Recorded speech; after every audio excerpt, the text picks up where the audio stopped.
As you notice the knot in your chest, you may already wonder whether you'll use it now to fuel yourself, or wait until it burns a hole through your life before you finally redirect it. Because either way you'll use it. The only question is whether you'll rot or rise. Just like electricity doesn't ask if you believe in it. Plug in a toaster and bread burns golden. Refuse to use it and the wires melt the house down. Isn't it curious how your emotions work the exact same way? And you can remember a time when you took that anger, that ache, that frustration and tossed it into action. Haven't you already done that? The gym after heartbreak, the creativity after a loss, the speech after silence. So when you've already done it, and you know you can do it, wouldn't it make sense to do it more deliberately now? And the weight you've been avoiding, is it more uncomfortable to carry it, or more painful to let it crush you silently? It's like choosing between sweating in the gym or suffering in the hospital. Either way, you face the weight. Do you want it to build you or break you? You remember how it felt to push through something hard, to learn to ride a bike, to ask someone out, to finally face a fear. And then afterwards, notice how the fear shrank. That's because every avoided resistance multiplies fear. Every embraced resistance multiplies strength. And you want strength, don't you?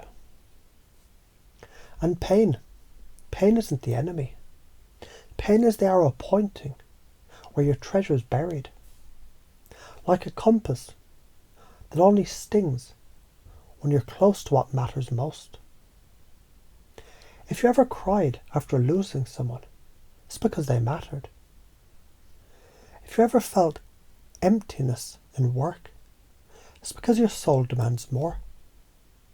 So pain is not punishment. Pain is proof, and proof is purpose. And isn't it funny that the very thing you've been running from is the very thing that shows you what's worth running toward? Now imagine this. A splinter ignored. Infection spreads. A truth unsaid. Distance grows. A stress buried.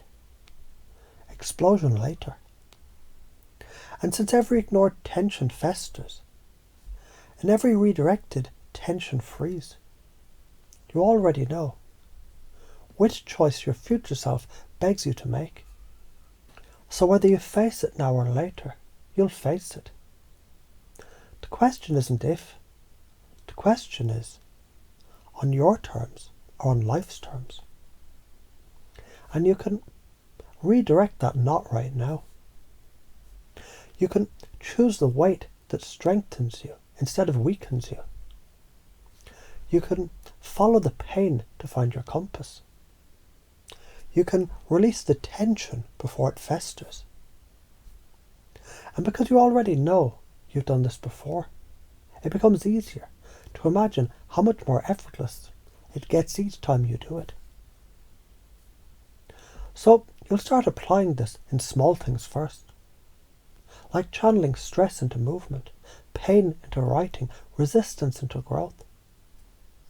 Or you'll go straight for the big ones, transforming heartbreak into purpose, fear into strength, chaos into clarity. Because either way, you're already doing it. The only question is, do you want to do it accidentally or masterfully? And isn't it odd how you thought you didn't know how, and yet the very moment I say you already do this, you remember all the times you actually did it. So if you didn't know, you already knew. But now you know, you've always known.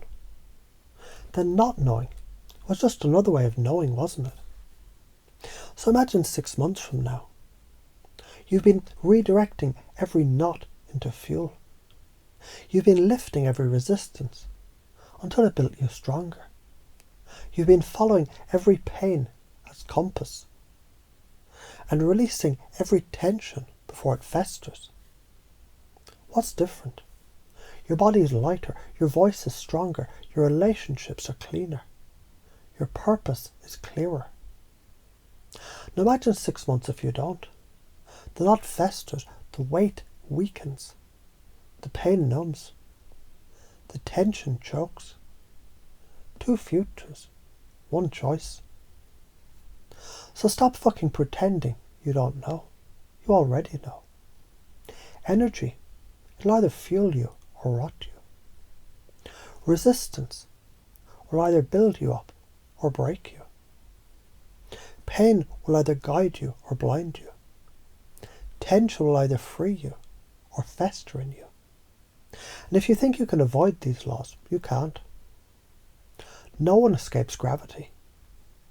So why not stop being the one crushed by it and start being the one who uses it to fly?